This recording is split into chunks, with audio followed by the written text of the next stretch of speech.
ზოგჯერ არგუმენტი არ არის ისეთი დამაჯერებელი, როგორც ეს ერთი შეხედვით ჩანს. დაიგეთ ნამდვილი არგუმენტების წონა. არგუმენტები თეას სიჭინაოსთან. ყოველ საღამოს მაესტროზე. საამშვიდობისა. ჯაშუშობის და ჯაშუშების თემა კვლავ აქტუალურია, ვიდრე ფოტოკორესპონდენტები დაკავებულები არიან რამდენიმე საინტერესო დეტალი იკვეთება. პირველ რიგში გამოქვეყნდა გიორგი აბდელაძის აღიარებითი ჩვენება, რომელსაც დღეს პროკურატურამ ეკაბესელიას განცხადებით საპროცესო შეთანხმება შესთავაზა.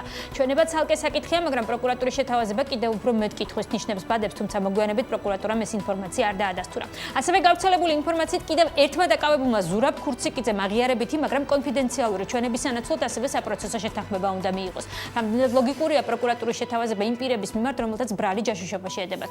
ამ დეტალებს დღეს შინაგან საქმეთა სამინისტროს მიერ გავრცელებული განცხადებაც დაემთხვა, სადაც სამინისტრო უცხო სპეცსამსახურებთან თანამშრომლობაში მყოფ პირებს მოუწოდებს თუ კი დროზე აღიარებთ ჯაშუშობას, თქვენ სისხლის სამართლის პასუხისმგებლობისგანაც გათავისუფლდებითო. მოკლედ აბდელაძის აღიარება და შინაგან საქმეთა სამინისტროს კეთილინება ადვოკატები ეკაბესელია და გიორგი ავაზაშვილი ერთმანეთის პირისპირ. მე ვარ თეა სიჭინავა და თქვენ უყურებთ არგუმენტებს, სადაც განსხვავებული აზრის მქონე ადამიანები საკუთარ არგუმენტებს იცავენ.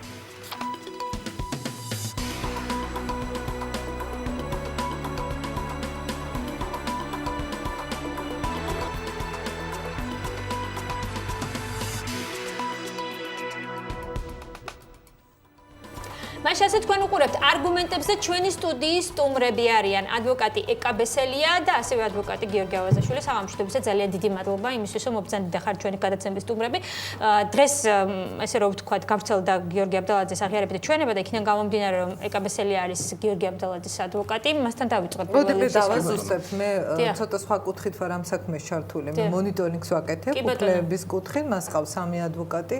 ასე რომ მე როგორც ამ სამოქალაქო მოძრაობის ხელმძღვანელი მონიტორინგის კუთხით ვახდენ საქმეზე მუშაობას და ამოწმებ უფლებრივ მდგომარეობას. პირველ რიგში თუ შეიძლება დამიზუსტეთ კაპიტანა ეკაბელო, შეთავაზა პროკურატურამ თუ არა საპროცესო შეთანხმება? შეთავაზა, როგორც გითხარით, მე ეს განცხადება გავაკეთე, არა, როგორ არ დაადასტურა ჩვენ ადვოკატებმა თქვენს, რომ ესეთ შეთავაზება ჰქონდა, მაგრამ არ არის ჯერ დეტალები დაზუსტებული, არ არის პირობები დაზუსტებული, პროკურორი იყო შესული 5 შაბათს, რამდენიმე დღის წინ და მე მგონი მისამნების გარეშე დავიწყე უკვე ესეთ რეჟიმში მიწევს დღეს მუშაობა.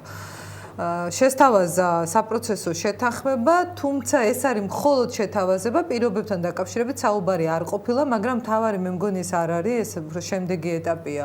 და გაცილებით უფრო მნიშვნელოვანია ორი რამ. პირველი ის ვიდეო მასალა, რომელიც გავრცელდა და მინდა კითხვა დავსვა. აღარ არის ეს საქმე გრიფით საიდუმლო? აკი ცოტა ხნის წინ მთელ საქმესედო შრიფტი გრიფით საიდუმლო. რას ნიშნავს ეს? აღიარებით ჩვენებასაც უნდა εδო. რას ნიშნავს? თუ მთელ საქმეს εδო გამოძიების განცხადებით გრიფით საიდუმლო და ადვოკატებს ეუბნებოდნენ, რომ არც ერთ დოკუმენტზე არ ესაუბრათ, არც ერთ საპროცესო დოკუმენტზე არ ესაუბრათ, არც დაკითხვასთან დაკავშირებით და არც სხვა რაიმე გარემოებებთან დაკავშირებით და როგორც იქნა მას შემდეგ, რაც ვანო მერაბიშვილმა გააკეთა განმარტება, რომ მთელი საქმე არ არის გრიფით საიდუმლო და არის მხოლოდ რამდენიმე დოკუმენტი, რაც სახელმწიფო საიდუმლოების შემცველია. ამის მერე, ნუ რაღაცა სხვა მოსაზრებას გაჩნდა, მაგრამ ჩვენების მიცემა და ვიდეო არა, ეს იყო მხოლოდ ფრაგმენტი. თქვენ გქონდათ მე მგონი 20 წუთიანი ვიდეო მასალა. 3 საათზე მეტი გრძელდებოდა ეს ჩვენება. ამიტომ მე ვითხოვე ხა პირველ რიგში სხვა შორის ეს წერილობითი მოთხოვნა დღეს ჩაბარდა პროკურატურას, რომ პირველი საქმის მასალების ასლები, რომელიც არ არის სახელმწიფო საიდუმლოების შემცველი, ასლები გადაეცეს დაცვის მხარეს, ხოლო სრული მასალის გაცნობა მოხდეს ყველა მონაწილის, ვინც დაცვას ახორციელებს, მათ შორის მეც. ვიდეო მასალა არ გავრცელებულიყო, ვიდრე არ მოხდებოდა ჩვენთვის გადმოცემა, რომ გვენახა ის იყო სრული ჩანაწერი თუ იყო მონტაჟი და მხოლოდ აბდელაძესთან შეთანხმებით მომხდარიყო მისი გავრცელება. ეს არ გააკეთა პროკურატურამ, დაარღვია მისი უფლება და დაარღვია ასევე ინფორმაციის მიწოდების წესიც, იმიტომ რომ თუ ინფორმაციას გადაცემ ისე რომ ჯერ ის დაცვის მხარეს არაა გადაცემული ამავდროულად შეთანხმებულიც არ აქვს მისი საჯაროების თაობაზე და როცა მით უფრო ამბობ რომ ეს საქმე არის გრიფით საიდუმლო, მთელ საქმეს ადევს სხვათა შორის ეს შრიფტი სრულიად უკანონოდ და მით უმეტეს ანუ არა ნაწილს დოკუმენტაციის კლიანად რაც არის უკანონო, მთელ საქმეს ზემოდან ადევს ასეთი შრიფტი გრიფით საიდუმლო. იცის რა თქმა უნდა და მინისტრმა თქვა ის რაც არის რეალური, რომ მთელი საქმე ვერ იქნება გრიფით საიდუმლო, მაგრამ ეს დავალება ძალება მისცეს ქვედარგოლებს, ანუ გამომძიებელს იმისთვის, რომ პროცესის მონაწილეები, ადვოკატები დააედუმებინათ და არ ესაუბრათ არაფერზე. ამიტომ მე მივმართა პროკურატურას, ეხლა გადმოგცენ ჩვენ ამ დაკითხვის მთელი ჩანაწერი და მე გადავცემ მას მედიას, მათ შორის, იმიტომ რომ იქ ჩანაწერში ჩანს ბევრი რამ. მათ შორის ჩანს დასაწყისში დაკითხვის როგორ იწყება, იქ იყო კამათი და არსებითი მნიშვნელობა როგორ არა იყო, რა კამათი. ხუთჯერ ექვსჯერ შეწყდა დაკითხვა. მათ შორის მე ძალიან ბევრჯერ მომიწია ჩართვა დისკუსიაში, კამათში იყო ცოტა ცხარე საუბარიც და მათ შორის ძალიან მნიშვნელოვანია როგორ შედგა ოქმი. რა შენიშვნები გაკეთდა მას და რა კითხვებზე უპასუხა აბდალაძემ და რა კითხვებზე არ უპასუხა. ეს არის ძალიან მნიშვნელოვანი. დაკითხვას წინ უსწრებდა მისი სამი პასუხი ერთ კითხვაზე. როცა მას კითხეს თავს ცნობ თუ არა დამნაშავედ, მან ჯერ თქვა რომ არ ცნობს. მერე ისევ ჩაეკითხნენ, თქვა რომ ნაწილობრივ. მერე ისევ ჩაეკითხნენ, ეს ზედიზედ ხდება რამდენიმე წამის განმავლობაში და მესამეჯერ აბსოლუტურად სხვა პასუხი გასცა და გამომძიებელს მე მოვთხოვე რომ სამივე პასუხი დაფიქსირებული იყო. ეს კადრებში არ ჩანს, სად გაქრა ეს ჩანაწერი? ხაბატონო ეკა 3 საათის განმავლობაში მიმდინარეობდა დაკითხვა. მე უბრალოდ მაინტერესებს, არ ვიცი, გაქვთ თუ არა უფლებამოსილება ilaparako't am. მაქვს. კი ბატონო, ძალიან კარგი, რა ისაუბრა ამას დანარჩენში. მიუხედავად იმისა, რომ მას უკრძალავენ, მინდა გითხრათ ეს დღეს მე შესვლის და შეხვედრის დროს მან მითხრა, მას ეუბნებიან რომ მე არ ვილაპარაკო და არ გავაკეთო განცხადებები. ალბათ რამდენიმე დღეში აცილების განცხადებასაც ვიხილავთ, არც ეს არ გამიკვირდება. მან თხოვა მეც და სხვებსაც, იქ მის ადვოკატებსაც უთხრა რომ განცხადებების გაკეთება იქნებ არ მოხდეს, იმიტომ რომ მას ამას თხოვენ. მე ვიცი რომ დისკომფორტი ექნება სერიოზული პროკურატურას ჩემი განცხადებებით, მაგრამ მე არ მივცემ თავს უფლებას დავმალო, როდესაც ვიცი როგორ ხდება უკანონო, ან ხდება თუ არა უკანონო ფაქტი და ამის შესახებ არ ვისაუბრო, მე მაშინ უნდა გავხდე თანამონაწილე უკანონობის და არ გავხდები მონაწილე უკანონო ქმედებების, მიმაჩნია რომ არ არის ჩემი მხრიდან არც პროფესიულად გამართლებული, არც უფლების კუთხით, არც თავად აბდალაძის ინტერესებიდან გამომდინარე პირველ რიგში, რომ არ ვისაუბრო იმ საკითხებზე, რომელიც მისივე უსაფრთხოებისთვის არის მნიშვნელოვანი. გარდა იმისა, რაც ჩვენ მოვისმინეთ 2002 წლიდან 2008 წლის ჩათვლით დღემდე, რაც მოყვა 15 წუთიან ჩვენებაში აბდალაძე.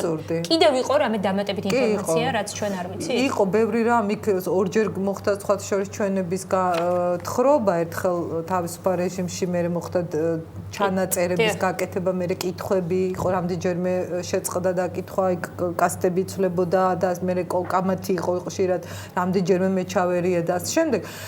მაგრამ არის ერთი მნიშვნელოვანი რამ, თავისთავად შინაარსი ჩვენების ბევრ აბსურდ შეიცავს, მათ შორის გადაამოწმონება 2002 წელს იყო დაკავებული მართლა ცხინვალში. არ იყო? არ იყო. აბა რომ მოწელს იყო. არ ვიცი, გაარკვიეს გამოძიება. აბდალაძემ შეიძლება რაღაცა ზღაპრები მოიგონოს და აღმოჩნდეს ერთ ჩვენიერ დღეს რომ შეთხზა რაღაც ლეგენდა.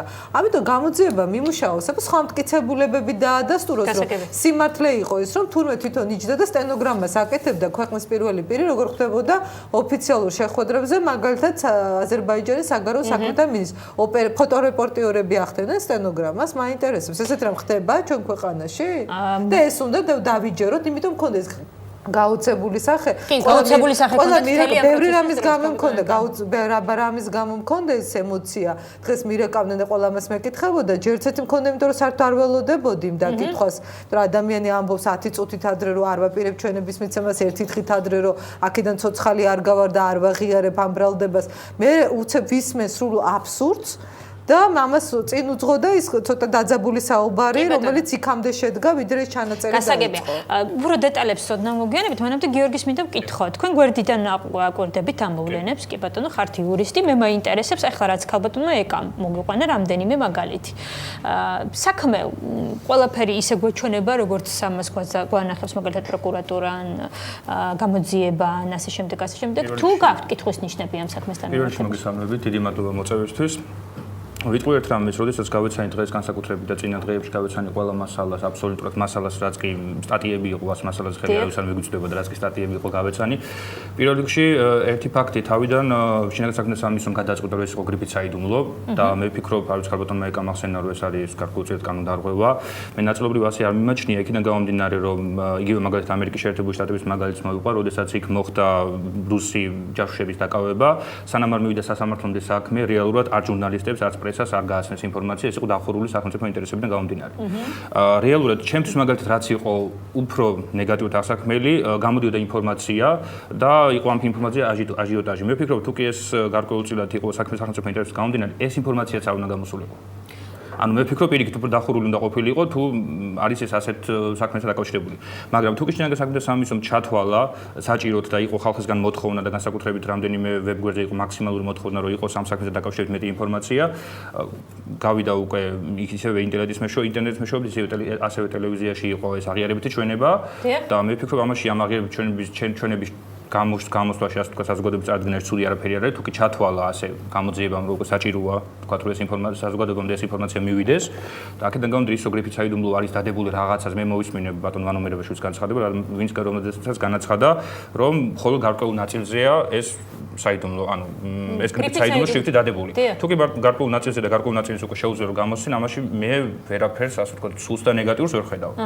ანუ ეხლა მე ვერაფერს ვერ ვთქვი, არიან თუ არა დამნაშავეები არ არიან, მე მაგის უფლება არანაირად არ მაქვს, მაგრამ ესე შეიძლება ერთ დღეს იყოს გრიფით საიდუმლო თელს მასალაზე დადებული, მე მეორე დღეს მოიხსნას ნაწილზე და ესე როგორ ხდება მეორე მომენტია თქვით რომ ანუ თელ საქმეზე იყო დადებული. ანუ რამდენადაც ჩემთვის ცნობილი, რამდენადაც მე უბრალოდ ინფორმაცია ჩემამდე არ იყო თელზე დადებული. ადვოკატებს ხელი მოწერილი აქვთ იმაზე, რომ თელ საქმეზეა გრიფით საიდუმლო. და მე თქვენ წერან განაცხადეთ, ანუ ამ დაკითხვას ესწრებოდით თქვენ თუ არ ესწრებოდით? ესწრებოდი, კადრებში ჩანს რომ იქ ვზივარ თავიდან ბოლომდე ჩემი გაუცემელი სახით. როდესაც ამ იგივე თქვათ იგივე კითხვა არა, ანუ ჩემი კომენტარი მექნას დაკავშირებით, რომ რამდენჯერმე დაუსვეს კითხვა და ყველა კითხვაზე განსხვავებული პასუხი გასცა. არა. ყველა კითხვაზე არა. ერთ კითხვაზე სამი განსხვავებული პასუხი გასცა. სამჯერ შეეკითხა ერთ იგივე კითხვას. ერთი და იგივე კითხვა. ხართ თუ არა დამნაშავე? ანუ თავს პირველი პასუხი იყო? არა. ეს დაახლოებით მეორე კითხვა. ზედიზედ 20 წამის განმავლობაში იყო სამი სხვადასხვა პასუხი. რატომ გახდა უცვლელი? იმიტომ რომ არ ელოდებოდნენ უარს. იმიტომ რომ შეთანხმებული იყო რომ მას აღიარებითი ჩვენება უნდა მიეცა. ამიტომ იყო მეორე კითხვა აბსოლუტურად ლოგიკური, რაც მე დასრულებას დაკითხვას ავსწრებია. არა, მეორე კითხვა რაღაც საჭირო, კიდევ ერთხელ გიმეორე. დაკონკრეტება შეიძლება იყოს აბსოლუტურად დაკონკრეტება, შეიძლება, მაგრამ მე ერთად მაინტერესებს, თუ კი შეთანხმებული იყო, რომ ეთქვა დიახ. თქვა არა. იმ 20 წამში რა მაიძულა, რომ შემდეგ თქვა დიახ. მოდი ახლა ცოტათი არალოგიკურია. ბევრი რამ იყო არალოგიკური და ამ არალოგიკურობისა გამო იყო ჩემი სახე ესეთი ემოციით დატვირთული. პირველი, იცით რა არის? არ აქვს მნიშვნელობა რას ფიქრობთ თქვენ, ან მე რას ვფიქრობ, არა თქვენ არ გაბრაზდეთ, იგივე ჩემზე ვთქვი, არ აქვს მნიშვნელობა მე რას ვფიქრობ, როგორი უკეთესი იქნებოდა ყოფილიყო საქმე, საჯარო თუ ნაკლებად საჯარო. მთავარია კანონში რა წერია. არც ის არის ახლა მთავარია ამერიკის რომელიმე შტატში როგორი კანონმდებლობი და რა პრაქტიკა ბევრი სხვაც არსებობს, მათ შორის პრეცედენტული გადაწყვეტილებების, რომელიც მაღალი საჯაროობის მომხრეა, როდესაც საზოგადოების დიდი ინტერესია. მაგრამ ნახოთ ჩვენი კანონმდებლობა რას ამბობს. არ არსებობს საქართველოს კანონმდებლობაში საპროცესო კოდექსი არის ის ნორმათა ერთობლიობა, რომელიც აწესრიგებს ხო როგორ უნდა მიმდინარეობდეს გამოძიება. არ არსებობს არც ერთი ნორმა, სადაც წერია რომ მთელი საქმე შეიძლება იყოს გრიფით საიდუმლო. არ არსებობს, იმიტომ თქვა ვანო მერაბიშვილმა, უბრალოდ იმიტომ ვერ თქვა ისეთი დიდი სისულელე, რომ მთელი საქმე საიდუმლო და მან თქვა აბსოლუტურად სწორად, რომ მხოლოდ ნაწილი დოკუმენტია და ეთყობა უტიაშვილის, გადააბრალა იქ უტიაშვილს, ეხლა გამოძიებას გადააბრალება, სიამდვილეში რა მოხდა? მთელი საქმე რა თქმა უნდა ვერ იქნება საიდუმლო. მაგალითად, მოწერილია ხელი ამაზე მოწერილია. ყველა საქმეზე, ყველა საბუთზე. რატო მოაწერეს ხელი? იმიტომ რომ მათ ჩათვალეს რომ გამოძიებამ რომ დაავალდებულა ისინი და უთხრა რომ თქვენ ვერ ჩაერთვებით საქმეში, ვიდრე არ მოაწერთ ხელს ამ დოკუმენტს, რომ ვალდებული ხართ თელ საქმეზე, ამ საქმეს მთლიანად გარეთ და პირველივე ყდაზე არის შრიფტი დატანილი, რომ ეს არის გრიფით საიდუმლო, მთელი საქმე არის კონფიდენციალური. მათ ეს მიიღეს, როგორც კანონმორჩილებმა ესე ჩათვალეს. მე გავაპროტესტე. მათ არის ოდნე, რომ თქვა არ არსებობს ჩვენ სამ მათ ვერ იფიქრეს, რომ გამომძიებელ და პროკურორი ორივე ერთხმაში ატყუებდა.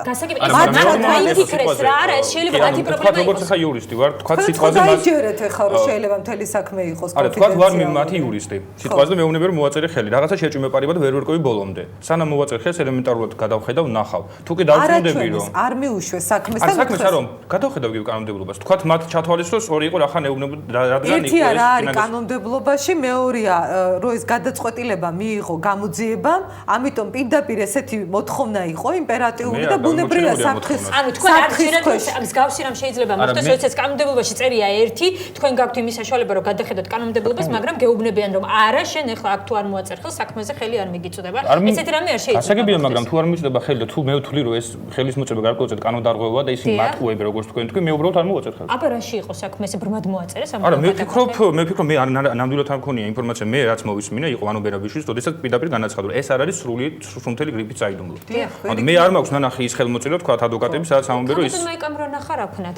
მე არ მაქვს ნანახი და ხა ცოტა რთულია. ამიტომ ვერ იქნებოდა, ამიტომ ხა ნახეთ თქვენ გრიფით შრიფტი ადებს გრიფით საიდუმლო, უბრალოდ გეუბნებით, თუმცა დაკითხვის წინ, როდესაც მე გამომძიებელმა მითხრა, რადგან დაკითხვას ვესწრებოდი, რომ თქვენც უნდა მოვაწეროთ ხელი, იქ იმ ტექსტზე, რომელსაც მე ხელი მოვაწერე, გავაკეთე შენიშვნა, რომ მე მთელ საქმეზე არ ვიღებ ამ ვალდებულებას, რომ არ გავცე საიდუმლო ინფორმაცია, მხოლოდ იმ დოკუმენტებზე, რომელიც ნამდვილად არის სახელმწიფო საიდუმლოს შემცველი. დანარჩენ დოკუმენტებზე, საპროცესო დოკუმენტებზე, მაგალითად ჩხრეკაზე და ასე შემდეგ, ხო, ბრალდების დადგენილება. არ ვიღებ ესეთ ვალდებულებას, დამეთანხმა ამაზე გამომძიებელი. ასე რომ ეს არის ინტერპრეტაცია კანონის არასწორი, რომელიც და სხვა შორის გამომძიებელს, როდესაც უთხრეს ადვოკატებმა, რომ მოგვეცით ასლები, გამომძიებელმა უთხრა ვერ მოგცემთ, იმიტომ რომ ეს არის საიდუმლო. და მე სხვა შორის შეახსენეს იგივე მერაბიშვილის სიტყვები, გამომძიებელმა თქვა ისე, ჩემთან ესეთ ბრძანება არ მოსულა. მე ვასრულებ დავალებას. მითხრან, რომ შემიძლია გავცე ეს დოკუმენტები და გავცემ. ეხლა თუ ძალიან გაგვიკვირდება, რატომ იქცევა ასე გამომძიებელი, მე ძალიან გულყულო რეაქცია ექნება, მაგრამ რეალობაა. თქვენ თქვით, რომ ხელი მოვაწერეთ და გავუკეთეთ შენიშვნა. მხოლოდ ნაწილობრივ და თუ გამოძიების ინტერესები იყო და თუ ისინი თვლიდნენ, რომ უნდა ყოფილიყო სულად გრიფით საიდუმლო, რატო დათანხმდნენ ისინი თქვენ მსგავს ხელმოწერას? იმიტომ რომ ხა მე არ მივეკუთვნები იმ ადამიანებს, რომლებიც ყველაფერს იჯერებენ და ყველაფერს იღებენ უკრიტიკულად. მე გავაპროტესტე, მოვითხოვე ისე როგორც მიმაჩნია რომ კანონი ითხოვს და გამომძიებელი და პროკურორი ძირითადად გახდა დამეთანხმა. დანარჩენი ადვოკატები რატომ არ გააკეთეს იგივე როგორც თქვენ? იგივე დოკუმენტზე აქვს მათ ხელი მოწერილი ვალდებულების ხელწერილზე, მაგრამ კომენტარებს ხო ხედავთ, რომ საჯაროდ ვერ აკეთებდნენ. ამას აქვს ახლა ახსნა სხვადასხვაგვარი. იგივე სხვათა შორის მე ვაკეთებ. ნუ ახლა ერთი ადამიანი მეორეს არ გავს. სხვათა შორის კიდევ ერთი განსხვავება. ხო, კანონიზაციაში თანასწორობა, მაგრამ თავისუფლების ხარისხი სხვადასხვაგვარი არსებობს, მაგალითად დღესაც გამოიხატა ეს. ისინი ძალიან კვალიფიციურად მუშაობენ, მე არ მინდა რომ რაღაცა დავაკრინოთ მათი როლი, ძალიან კვალიფიციურად, ძალიან კარგი იურისტები არიან, მაგრამ ნუ ეხა ხედავენ რეალობა არის ისეთი, რომ არის საფრთხის შემცველი და რაღაცნაირად პრევენცია საფრთხის შემცველი ეხა ძალიან დიდი ზეწოლის პირობებში უხდებათ მათაც მუშაობენ და გვავიწყდება რომ 100 ადვოკატია დაპატიმრებული და ციხეში ზის მათ შორის უმრავლესობა უკანოდ. ამიტომ საფრთხე არის ძალიან დიდი და სხვათა შორის ამაზეც გქონდა ჩვენ საუბარი. ადვოკატების ზეწოლის შესახებ არაფერი გსმენიათ გიორგი? არა? აბსოლუტურად არა. ზაზა ხატიაშვილი ყოველდღე ლაპარაკობს ამაზე, სხვათა შორის ადვოკატთა საერთაშორისო ობსერვატორია აგზავნის მიმართვებს ქვეყნის ხელისუფლების სახელზე, რომ შეწყვიტონ ადვოკატების დევნა და ასე შემდეგ. გასაგები იქნება არ გსმენიათ და არის ესეთი ფაქტები, გიორგი? ფაქტები ესეთ რო იყოს, მაშინ თუ კი ადვოკატზე, თუ კი თქვა სიტყვაზე, ჩემზე როგორც ადვოკატზე არის ზეწოლა. რა მიშლის ხელს, რომ მე ამ ზეწოლის წინააღმდეგ ვიჩევო? რა გიშლით ხელს? რა უშლის ხელს კაბადონეკა? ციხეში ამოყო ბევრი მაგავი. მარი ველაშვილის მაგალითი, კობასოხაძე და სხვაები, სხვა შორის ერთ-ერთი ის ადვოკატი და აპატიმრეს იმიტომ. თუ კი ისინი მე მაშინებენ და მე მაქვს ამის დამადასტურებელი არგუმენტი, დამადასტურებელი საბუთები მე არანაირად უკან არ დავიწყებ. კარგით, ჩვენ ვერ დაუთმობთ ახლა მთელს გადაცემას ადვოკატების მე უბრალოდ კიდევ ანუ ეს ან საქმეს უკაცრავად გადაცემაში რეკლამის დრო, რეკლამის შემდეგ უბრალოდ თვითონ ჩვენებასაც უნდა დაუბრუნდეთ, იმიტომ რომ გიორგი აბდელაძის ჩვენება ნაწილს მიაჩნია რომ ეს არის სრული აბსურდი, ნაწილს არ მიაჩნია ესე გადაცემაში რეკლამის დრო, რეკლამის შემდეგ ვისაუბროთ.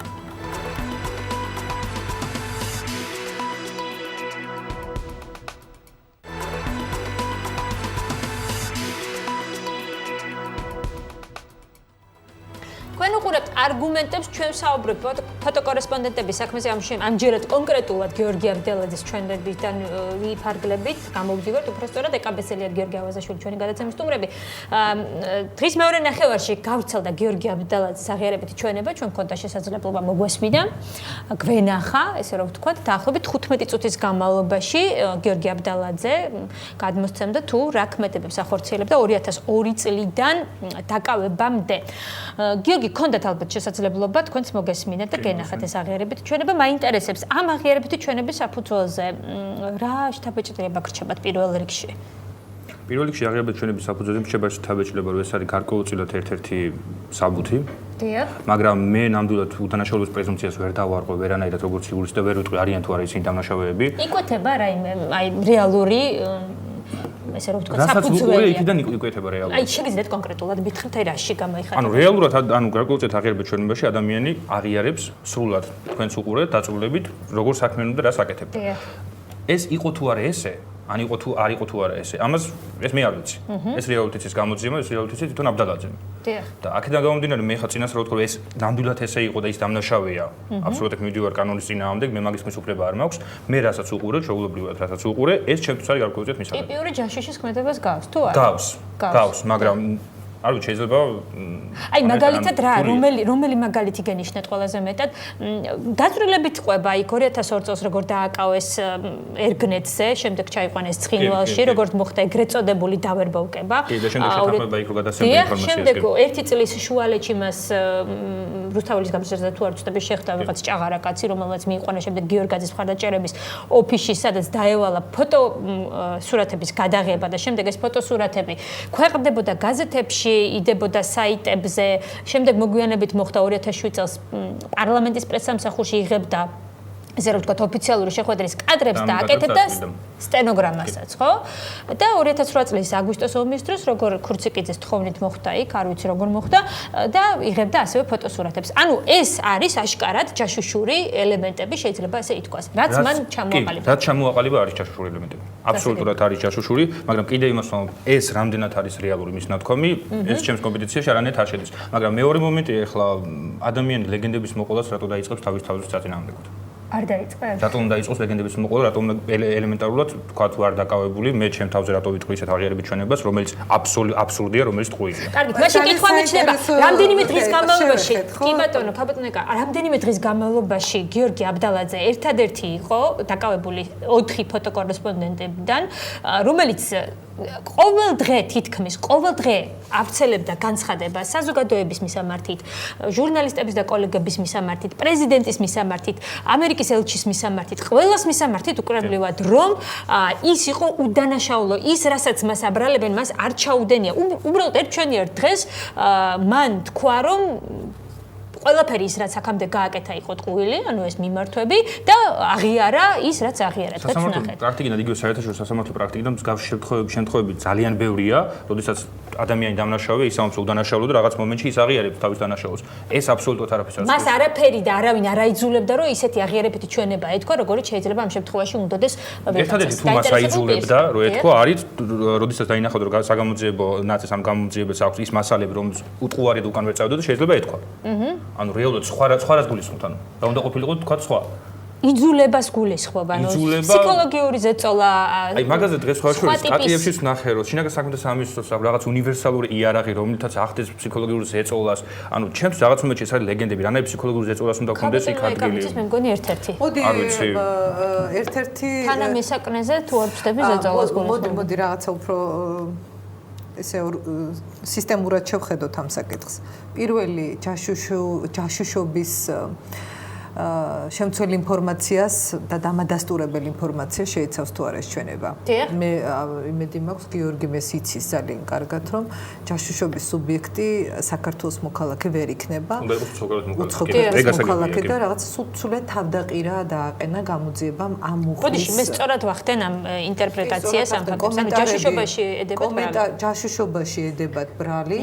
აღიარებინეს ადამიანის ჯაშუშობა, ამ დროს კომენტარების წაკითხვა არავის არ უნდა, ეს კომენტარი კომენტარი არ არის ჩვეულებრივი კომენტარი ჩვენ რო ვაკეთებთ, ან პროფესიონალები, რომლებიც განმარტავენ კანონმდებელი რას გულისხმობს, ვინ შეიძლება იყოს სუბიექტი.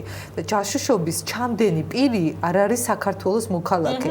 ის არის უცხო ქვეყნის მოქალაქე და საქართველოს მოქალაქეა, ბუნებრივია, ამიტომ გამოძიებამ ამითაც კი არ შეიწუხა თავი, რომ სწორად დაეკვალიფიცირებინა ის, რაც მას უნდოდა, რომ დაეკვალიფიცირებინა. ყოველ შემთხვევაში თუ ქვეყნის საწინააღმდეგო მოქმედებას ჩადის ადამიანი და აწოდის სხვა ქვეყნის სპეცსამსახურებს საიდუმლო ინფორმაციებს, ის სხვაგვარად კვალიფიცირდება და არის სხვა შემადგენლობა ამისთვის კოდექსში. ეს ერთი, რაც თავშივე ნიშნავს, რომ არასწორია კვალიფიკაცია. როგორც ჩანს, ეს ჯაშუშობა, მუხლი, აი ეს ბრალდება მოწონდა. ადვილად გასაგებია, როგორც ჩანს. თან ისეთ შეურაცხყოფელია ძალიან, თუმცა სხვა მუხლებიც არ არის ნაკლები. ეს ერთი, მეორე, რაც შეეხება შინაარს ჩვენების, ეხა 2002 წელს იყო თუ არა ნამდვილად ცხინვალში დაკავებული ამის გადამოწმება რთული არ არის, მე დღეს მაქვს ინფორმაცია, რომ ეს არ არის სწორი და იყო თქვი. მაშინ რატო თქვა გიორგი აბდალაძე? მოდი ესე ვთქვათ. რატო თქვა გიორგი აბდალაძე მეს და რატო თქვა სხვა რამეებიც, რომელიც ასევე არ არის დამაჯერებელი და საერთოდ მას შეეძლო თუ არა მოეგონებინა რაღაცა ზღაპარი. შეეძლო და ამიტომ კანონმდებელი რატომ არ აფრთხილებს ბრალდებულს სრუჩვენებისთვის? მოწმემ რო თქვას სრუჩვენება მისცეს და ზღაპრები მოიგონოს, მას დასჯიან. ბრალდებულს ამისთვის არ სჯიან. ეს იმას ნიშნავს, რომ მას შეუძლია ნებისმიერი რამე თქვას. გიორგი აბდალაძეს რომ ეთქვა, რომ მიხეილ სააკაშვილი სპეცსამსახურებთან თანამშრომლობს, გაიზიარებდნენ ამ ჩვენებას? არა, არ გაიზიარებდნენ. ან რომ ეთქვა, ის არის საქართველოს პრეზიდენტი, ან მასთან ერთად მოხდა ცხინვალის ციხეში? ეს იმას ნიშნავს, რომ ყველაფერი ხომ არ უნდა დაუჯერო. ეს იმას ნიშნავს, რომ მისი ჩვენება კრიტიკულად უნდა მიიღო, იმიტომ რომ მას შეუძლია, მაგრამ დაკითხვა სხვანაირად გას, რა მაიძულა? რა მაიძულა? ეხლა რა მაიძულა? მივიდეთ იქამდე. დღევანდელი ჩემი განცხადება. დაუჯერეს ეს ჯერ გამოძიების მასალებიდან არ ჩანს, არ აუფილეს სასამართლო, ძალიან რთული სათქმელია, გამოძიება მიიღო თუ არა ეს და დაიჯერა თუ არა მწეჯეჯო ვერ ვიტყვით. დაიჯერა თუ არა ვერ ვიტყვით, ხო? გეთანხმებით, მაგრამ ნახოთ, დაიჯერა თუ არ დაიჯერა, იმიტომ რომ როგორც ჩანს, იმდენად დიდი მნიშვნელობა ქონდა აღიარებით ჩვენების მიცემას, რომ მათ ბევრი რამ გააკეთეს ამისთვის. ეხლა ვნახოთ რა უსწრებდა წინ საერთაშორისო პრაქტიკა და საერთაშორისო სტანდარტი და მე ევროპის სასამართლო საქმეებზე მუშაობდი და ეხლაც მაქვს შეხება, ძალიან მაღალ სტანდარტს ითხოვს იმ შემთხვევაში, როდესაც აღიარებითი ჩვენება ედება საფუძვლად ბრალდების წარდგენას და მით უფრო გამომტყუნებელ განაჩენს. წინ სწრები მოვლენები რა უძღვის წინ, ამას დიდ ყურადღებას აქცევს ევროპული სასამართლო. თუ ადამიანი რამდენიმე მე არა მარტო მიმართვებითია, მე ადამიანს პირადად ვესაუბრე, ერთი დღით ადრე ამბობდა, რომ ძალიან მწუხვარ რომ გედენიძემ და ქურციკიძემ აიღიარეს ის რაც მათ არ ჩაუდენიათო. მე რის ფასადაც არ უნდა დამიჯდეს, არ გავაკეთებ ამას და ამ დროს დღეს მეუბნება რომ რატომ აღიარეთ თქო ეს რა თუ ამბობდი რომ არ ჩაგიდენე და მეუბნება ფრაზას. ბევრ სხვა რამესაც დავიბრალებ, ოღონდ აქედან გავიდე. რამდენი ხანი გაუძლებ ვერ გეტყვით, შეიძლება დიდხანს ვერ გაუძლო. და კიდევ ერთი ფრაზა, დღეს მითხრა და კიდევ ერთი განცხადება. აღიარების შემდეგ. და არ დაუკონკრეტებია რას გულისხმობდა გაძლებაში. მე მითხრა მას და მითხრა რომ მე აქ ვერ ვილაპარაკებ. იქ დგას კამერა. ის ორი დღე თუ თქვა ძლებდა. 5 დღე გაუძლო. ხო, ანუ ის პერიოდი ვერ გაუძლო პარასკევის მერე. რას ვერ გაუძლო და რა მეთოდებია? ერთ-ერთი ესეთი მეთოდი მაგალითად პატიმარმა არქანიამ გახადა საჯარო, უმძიმესი მეთოდი, როდესაც მან თავისი ხელი დაწერილი წერილი გამოუტანა ადვოკატს და ყვებოდა როგორ აუპატიურებდნენ მას, უბრალოდ ცდელობა ჰქონდათ გაუპატიურების და როგორ აყურებინეს მას ასეთი ფაქტები ციხეში. ეს როდის იყო დაახლოებით? დაახლოებით 2 კვირის ამბავს. და ამაზე საქმე არ აღწევდა მის ადვოკატმა. და მის ადვოკატმა როგორც კი დაიწყო ეს პროცედურები და საჩივრები დაწერა, მის სხვა შორის ბიძაშვილია ეს ადვოკატი გიორგი და უარი ათქმევინეს ამ ადვოკატზე და უფრო მეტიც ათქმევინეს იმ პატიმარს, რომ ეს ადვოკატმა არასწორად დაწერა და მე მგონი ადვოკატი შეიძლება დაიჭირა. ცოტა ისე არ გეწყვით რაღაც თითქოს გამოდის ჭორებზე საუბარი, ანუ იმანის დაუგზავნა, იმანის საჯარო ინფორმაცია პრესაში დაიწერა. ადვოკატთა ასოციაციის თავმჯდომარე მოაწყო ბრიფინგი, უფლებადამცველები იღებდნენ ამაში განხილვაში მონაწილეობას და ეს წერილი გამოქვეყნდა საჯაროდ. ამიტომ არ საუბრობ ჭორებზე, საუბრობ ფაქტებზე. ეს ერთი, ხა მეთოდები ბევრი სხვა რამეა, მათ შორის ერთ-ერთი, რომელიც მე მან გამანდო თვითონ გიორგი აბდალაძემ გაგანდო, რა შიმშილობა შეაწყვეტინეს, მის საკანში მყოფი ადამიანი ადგილიან საკანშია, მეორე პატიმარია მასთან ერთად საკმაოდ ესეთი თბილად ადამიანურად არის განწყობილი იმ პატიმრის მიმართ და მას უთხრეს რომ მისი თანდასწრებით მასზე ძალადობას გამოიყენებდნენ თუ ის შიმშილობას არ შეწყვეტდა და მან თქვა რომ ეს იყო მისთვის იმ ეტაპზე მორალურად მძიმე და თქვა რომ მაშინ იმიტომ შეწყვეტა შიმშილობა, მაგრამ ამ შემთხვევაში გაცილებით უფრო მძიმე რაღაცასთან გვაქვს საქმე, ისი მინიშნებების დღეს იყო, მაგრამ ვერ საუბრობდა, უბრალოდ თქვა რომ არ შემიძლია აქ საუბარი და გითხარით თქვენ თქვა თქვენს ამ შემთხვევაში თქვენ დაცვის ქვეშ ყოფს დააწერინოთ ამასთან დაკავშირებით წერილი ოფიციალური. მე მას ვუთხარი რომ დღეს დაეწერა და კიდევ ერთხელ მითხრა. რომელიც უფრო დამაჯერებელი იქნება და უკვე იქნება გამოძიებისთვის საკმაოდ საინტერესო. ვერ ლაპარაკობს ამ სივრცეში. მიმიკებით მეუბნებოდა დაწერისაც შეეშინა, იმიტომ რომ მან იცის რომ ის დაწერილი მე საჯარო ხო გახდებოდა გიორგი. ჩემთვის ხوار შევინახავდი იმ დაწერას. რა თქმა უნდა გახდებოდა საჯარო. და მას აუკრძალეს საერთოდ რომ მე ვილაპარაკო ამ თემაზე, მოთხოვეს ეს რომ შევწყვიტო ამ საკითხებზე საუბარი, მაგრამ მე ამაზე ვლაპარაკობ იმიტომ რომ არა მაქვს უფლება აქ ვიყო ჩუმად, როდესაც ვიცი ამ ფაქტების თქვენ ხო იგივეს გააკეთებდით ჩემს ადგილას. თქვენ ანუ იგივეს გავაკეთებთ, მაგრამ მეორე მომენტია, თქვენ ამბობთ რომ მან თვითონ თქვა, რომ იყო მასეს ეწოლა. ხო, და ამბობს რომ ვერ გაუძლებს ამას. ეს გითხრათ თქვენ აღიარებით ჩვენებამდე დღე. აღიარებით ჩვენებამდე თქვა ეს თქვა. აღიარებით ჩვენების მერე. ჩვენების მერე. აღიარებით ჩვენების როდესაც თქვენ იმ 4-5 დღე როდესაც თქვენ ქონდათ მასთან კონტაქტი, მანამდე არავითარ ზეწოლაზე არ საუბრობდა. აი ამ ზეწოლაზე რაც ახლა მოგიყევით, როდესაც თქვა რომ შიმშილობა შეაწყვეტინა ადმინისტრაციამ და მე ეს განცხადება გავაკეთე. მაშინ მიმიკებით საუბრობდა თუ ჩაულებია? მაშინ მითხრა. და მაშინ რატომ არ დაწერა თქვა ეს ოფიციალურად და თორ მოაწერა ხელი? თქვი მე ეს განცხადება მე გავაკეთე, თუმცა ის ოდესაც თვითონ დაწერა და მაშინაც მითხრა, გიორგი, მაშინაც მითხრა არა, ეხლა ამ წუთში გითხარით პატიმარმა არქანიამ დაწერა თქო და ისიც არ გეყო თქვენ რომ დაგეჯერებინათ. ამიტომ თუ რაღაცის გჯერათ, მაშინ უნდა დაიჯეროთ. გითხარით ერთი ფაქტი, რომელიც პატიმარმა დაწერა თავის ხელით აქ დაწერა ახლობით 4-5 გვერდი. დეტალებში აღწერს ყველაფერს და ესეც არ არის ვიღაცისთვის დამაჯერებელი. ამიტომ მან ეს ვერ დაწერა, არ თუ არ დაწერა, პირდაპირ გეუბნებით. თხოვა რომ არ მელაპარაკა ამაზე.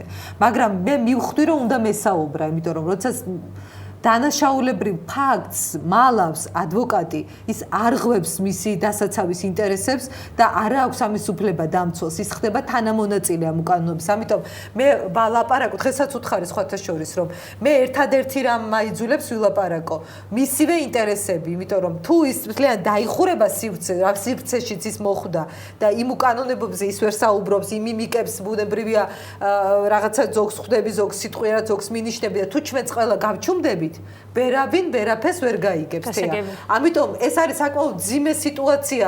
დღეს მის ადვოკატებსაც რო თხოვა რომ იქნება არ ვისაუბროთ ჯერჯერობით ამ საკითხებს და პირდაპირ მითხრა მე შეიძლება მომიწევს თქვენი აცილების საკითხის საკითხი. თუმცა იქვე მითხრა რომ არ დამტოვოთ. და ნუ დამტოვებთ აქ. ანუ იმიტომ საშუალებას დღეს არ ვიცი პრესაჯიდეთ რომელიღაც ვებგვერდზე გავეცანი სტატიას რომ აბდალაძემ უარი განაცხადა თქვენს ადვოკატურაზე. და ეს აღმოჩნდა ტყუილი ეს იყო პარასკევს უკვე როგორც ჩანს დაწყებული იყო მის მასთან მუშაობა. ეს აღმოჩნდა ტყუილი გიორგი, იმიტომ რომ პარასკევს დილით რო შევედა ადმინისტრაციამ 40 წუთის განმავლობაში არ მომცა შესვლის შესაძლებლობა, მტკიცებდა რომ აცილება ქონდა გაცხადებული და მე უთხარ რომ არ წავალ, ვიდრე თვითონ არ მეტყვის ამას, იმიტომ რომ მე ამ საქმეში ვარ მხოლოდ მისი თხოვნით, მან თხოვა რომ მოვსულიყო. და თქვენ და მისი დანარჩენი ადვოკატები თანამშრომლობთ ერთმანეთთან. და საკუთარ უკაცრავად, არა, გადაცემაში რეკლამის დროა ის რომ ეკაბესელიასთან დაკავშირებით იყო ინფორმაცია, რომ გიორგი აბდალაძემ აცილება მისცა ბესელია, შემდეგ ეს მოგვიანებით არ დადასტურდა და ეს ამის შესახებ ჩვენ წინა კვირას საუბრობდით და საზოგადოება ამის შესახებ იცის, საქმის კურსია, როგორც ხედავთ ეკაბესელია ისევ იმყოფებოდა და აღიარებით ჩვენებასაც ესწრებოდა, როგორც თქვენ ყველა ნახეთ. გადაცემაში რეკლამის დროა, რეკლამის შემდეგ უნდა შევაჯამოთ კიდევ ერთ საკითხზე, აუცილებლად მინდა ვისაუბრო საპროცესო შეთანხმებასთან დაკავშირებით. თუ კი ადამიანს ედება ბრალად ჯაშუშობა, არის თუ არა ლოგიკური მას შესთავაზო საპროცესო შეთანხმება. რეკლამის შემდეგ დავბრუნდებით.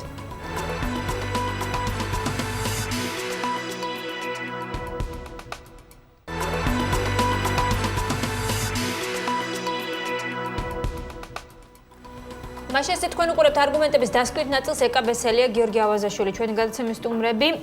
საუბარია იმაზე რომ აღიარებითი ჩვენების შემდეგ პროკურატურამ შესაძლოა შესთავაზოს საპროცესო შეთანხმება იგივე გიორგი აბდალაძეს, რამდენად ლოგიკური იქნება ეს გიორგი? პირველ რიგში ვიტყვი რომ სწორედ თქვით საუბარია ამაზე. ქალბატონია ადასტურებს რომ მიყვას. მაგრამ ქალბატონია კი ადასტურებს, მაგრამ ოფიციალურად პროკურატურას ეს არ დაუდასტურებია. ასევე პროკურატურა ოფიციალურად მე ვნახე მის ვებგვერდზე და იყო გამოქვეყნებული ასევე სხვადასხვა წყაროებში ოფიციალურად თქვა რომ იგი ამ ინფორმაციას არ ადასტურებს და ჯერჯერობით მსგავს საკითხზე საუბარი არ არის. ასე რომ წინასწარ მე ნამდვილად ჩემთვის ძალიან ნამდვილად რთულია ვთქვა იქნება თუ არა საპროცესო შეთანხმება და თუ იქნება აი მე გავაკეთებ თქვა კომენტარს რამდენად იქნება სწორი ან არ იქნება. ვარაუდი დაუსვათ. საპროცესო შეთანხმება შესთავაზეს, კარგით, ჩვენ შეგვიძლია სხვა მაგალითზე ვიმჟელოთ. ბადრი ბიწაძე შესთავაზეს. გვახსოვს ეს ფაქტი. ლოგიკური იყო? იმ შემთხვევაში თუ გამოძიების ინტერესებიდან გამომდინარე შეიძლება ამით უფრო მეტი ინფორმაციის მიღება, რატომ არ არის? თუ კი ქვეყნის ინტერესებს ემსახურება. კარგით, ამ შემთხვევაში ლოგიკური იქნება ჯაშუშობის ბრალდებით, როდესაც არის ამ შემთხვევაში იცით რა წინასწარ ვერ ვიტყვი, ჯერ დაიწყო შეთანხმება და მე მოგახსენებ ჩემს. კარგით, დაიწყო შეთანხმება. მე ვიცი რომ ჯერჯერობით ამაზე მე ვიტყვი მოკლედ იმას, რომ ლოგიკური არ იქნება, მნიშვნელოვანია ახლა რომ გაიმართოს საჯარო განხილვა სასამართლო პროცესი.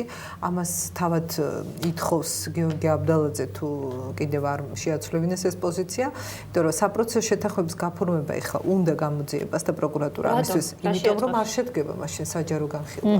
არსებითი განხილვა ამ საქმის აღარ მოხდება და არ აწყობს ამ შემთხვევაში. არ აწყობს ბუნებრივია. თუ საპროცესო შეთანხმება მოხდება და ძალიან მარტივად ჩაივლის ყველაფერი, მაშინ რა მიზანი ქონდა, თქვათ, რომ დააბატიმდეს.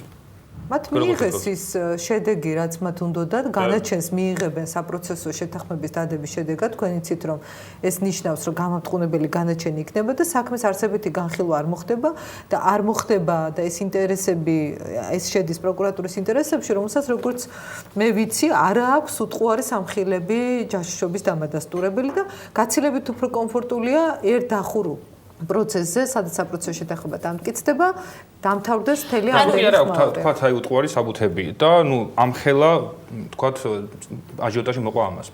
შინაგან საქმეთა სამინისტროში ნამდვილად არ მუშაობენ თქვათ სულელი ადამიანები, მამას ნამდვილად ვიტყვი. რა შეაწყობდათ ამხელა აჟიოტაჟი?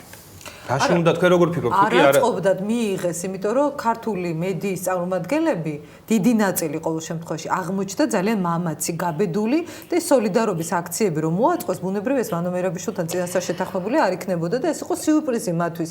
მათ არ ეგონათ თუ ესოდენ დიდი საერთაშორისო და შიდა გამოხმაურება ექნებოდა ამ საქმეს. თუ დაიწყო საუბარი საპროცესო შეთანხმებაზე, თუ კი ეს უშუალოდ გახდა პროკურატურის მხრიდან შეთავაზება, იქნება თუ არა თქვენთვის ეს ერთ-ერთი დამადასტურებელი იმისა, რომ საქმეში მართლაც არ არის უტყუარი მტკიცებულებები და ამიტომ ასეთი გამოსავალი არჩია თუნდაც. ჩვენთვის იქნება, კი. თქვენთვის იქნება, თქვენთვის გიორგი არ იქნება ეს. არ ვიცი, სამწუხაროდ ჩვენ ძალიან ესე რომ ვთქვათ, ბევრი ვისაუბრეთ ამაზე, მაგრამ ვერ ამოვწურათ ეს თემა, იმიტომ რომ უკვე რამდენიმე დღე ამაზე ვსაუბრობთ. ჯერჯერობით საქმე არ დახურულა და თემა მოუწურავი იქნება ბოლომდე სამართლო პროცესი არ არის ხოლმე თემები, რომლებსაც ჟურნალისტები ყოველდღიურად ვაკეთებთ ყოველდღიურ ток-შოუში, მაგრამ ეს ვერ გრძელდება ძალიან დიდხანს, იმიტომ რომ ესეთია ჩვენი პროფესია, ესეთია საერთოდ ჩვენი საქმიანობა, რომ ყოველდღიურად იცვლება თემატიკა. მე შემიძლია თამამად თქვა, რომ პრაქტიკულად რეკორდია მოხსნილი თუნდაც ამ ток-შოუში ამ თემაზე საუბრისა, იმიტომ რომ ყოველდღიურად ჩვენ ვსაუბრობთ ამ თემასთან დაკავშირებით, იმიტომ რომ ძალიან ბევრი კითხვის ნიშანი არსებობს და ეს კითხვის ნიშნები მოხსნილი არ არის. სამწუხაროდ უნდა დავასრულოთ ჩვენ დღევანდელი გადაცემა. მოხსნილი გამოძიება არ არის დასრულებული და კი ბატონო. გამოძიების ხარისხს აქვს კითხვის ნიშნები იგივენაირად. გასაგებია, ძალიან დიდი მადლობა აქედან გამომდინარე, სანამ გამოძიება არ იქნება, მე ეჭვმაქვს, რომ ჩვენ არაერთხელ დაუბრუნდებით ამ თემას.